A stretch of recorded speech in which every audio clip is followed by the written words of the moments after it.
James é um policial que, em uma madrugada qualquer, encontra um homem ferido à beira da estrada. Ele o leva para um hospital quase vazio. O que parecia ser só mais uma ocorrência se transforma rapidamente num cerco. Pessoas encapuzadas começam a cercar o prédio em silêncio. Ninguém consegue sair. E lá dentro algo começa a crescer entre os corredores escuros, salas cirúrgicas e corpos que parecem já não obedecer nenhuma lógica humana. No centro disso está um pequeno grupo de personagens preso no mesmo lugar. James tenta proteger os sobreviventes enquanto lida com uma dor íntima que ele mal consegue encarar. Allison, a sua ex-esposa, também está ali, e a presença dela torna tudo isso mais instável. E conforme a noite avança, fica claro que o maior perigo não é simplesmente sobreviver ao que está vindo das trevas e do lado de fora, mas entender o que acontece quando a carne e o corpo deixa de ser um limite e passa a ser apenas matéria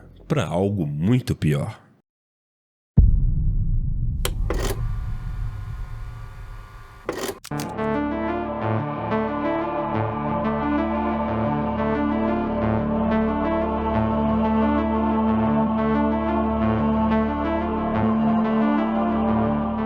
O filme começa com uma sequência já carregada de ameaça. Numa casa isolada, um grupo de figuras encapuzadas participa de um tipo de ritual ou expurgo violento. Um homem foge do local desesperado. Esse homem é levado por James para um hospital mais próximo, um hospital pequeno, decadente e quase abandonado, operando no seu limite. Um detalhe do cenário é fundamental. The Void entende muito bem o poder simbólico do hospital no terror. É um lugar que deveria curar, proteger e restaurar. Aqui ele surge como um corpo doente. Corredores vazios, luzes frias, poucos funcionários, a sensação constante de falha estrutural. O espaço parece pronto para ser invadido, porque, de certo modo, ele já está espiritualmente arruinado antes mesmo do sobrenatural se manifestar. Lá dentro conhecemos algumas figuras centrais.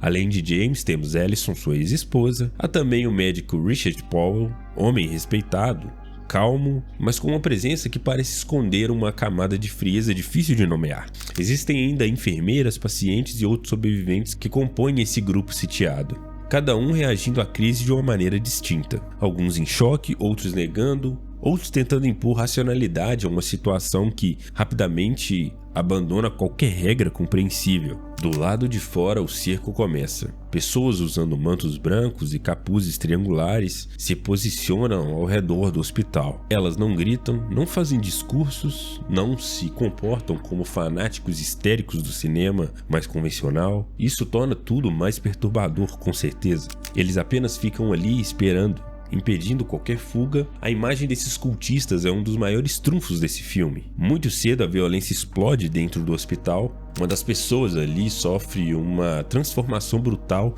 e assassina um paciente de maneira grotesca.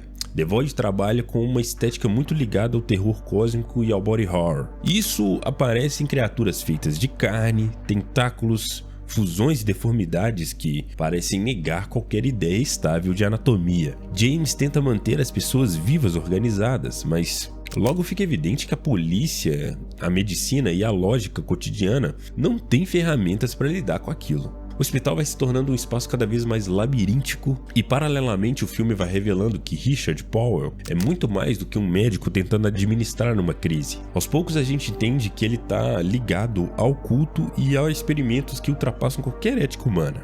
O coração oculto da história passa por ele. Powell perdeu a filha e é incapaz de aceitar essa perda. Mergulhou em conhecimentos proibidos usando medicina, ocultismo e sacrifício como partes de uma tentativa de romper a barreira entre a vida e a morte. E aqui The Void começa a ganhar uma espinha temática mais clara. O filme não trata o culto apenas como uma ameaça externa. O filme é a expressão organizada de um desejo muito humano: recusar o limite, rejeitar a finitude, não aceitar que a morte seja o ponto final. Paulo quer acessar uma dimensão em que a matéria possa ser remodelada de acordo com a sua vontade. E, em outras palavras, ele quer substituir a condição humana por alguma coisa mais maleável, mais obediente e mais aberta ao impossível. A descida literal ao porão e aos túneis do hospital reforça isso. Como em muitos filmes de horror cósmico, a ida para baixo é também uma ida para dentro, para uma camada enterrada da realidade. Os personagens descem e encontram um verdadeiro pesadelo. Corpos deformados, salas de experimentação, sinais de que aquilo já vem sendo praticado há muito tempo. O hospital se revela um portal, um laboratório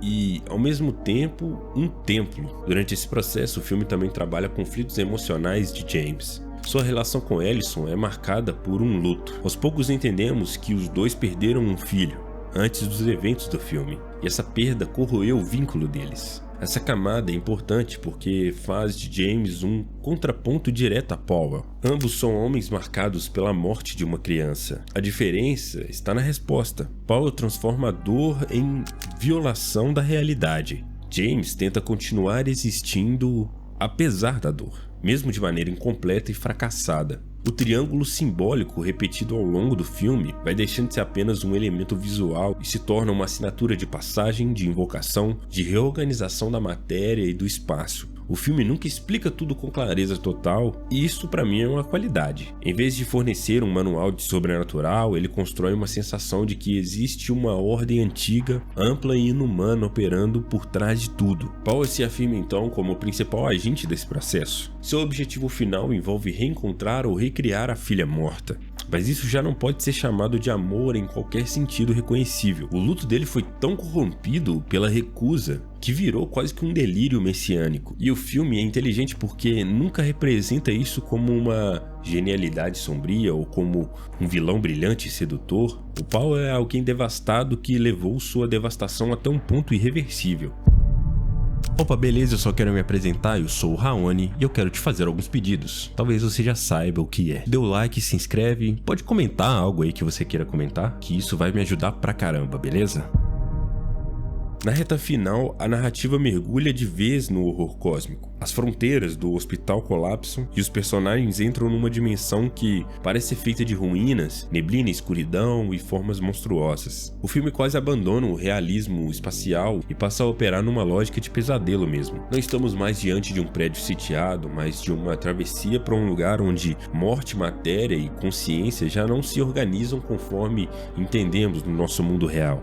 Ellison, James e os demais acabam confrontando Powell nesse limiar entre mundos. Há revelações sobre seu passado, sobre o culto e sobre o que foi sacrificado para que aquela passagem fosse aberta. A figura monstruosa ligada à filha de Powell é especialmente perturbadora porque resume a tragédia moral do filme. No desfecho, alguns personagens escapam, outros se perdem, e James parece atravessar para esse outro plano ao lado de Ellison. A imagem final é ambígua, melancólica e estranha, e é aqui que The Void deixa de ser apenas um festival de criaturas grotescas e se revela um filme muito mais interessado no pavor de ultrapassar os limites humanos do que em sustos imediatos. Eu acho que dá pra dizer que o centro do filme tá justamente nessa ideia de perda de forma. Não apenas forma física, no caso, mas de forma moral e emocional. The Void fala sobre o que acontece quando o ser humano se recusa a aceitar que existem fronteiras que não foram feitas para ser violadas. A morte é uma delas, o corpo é outra,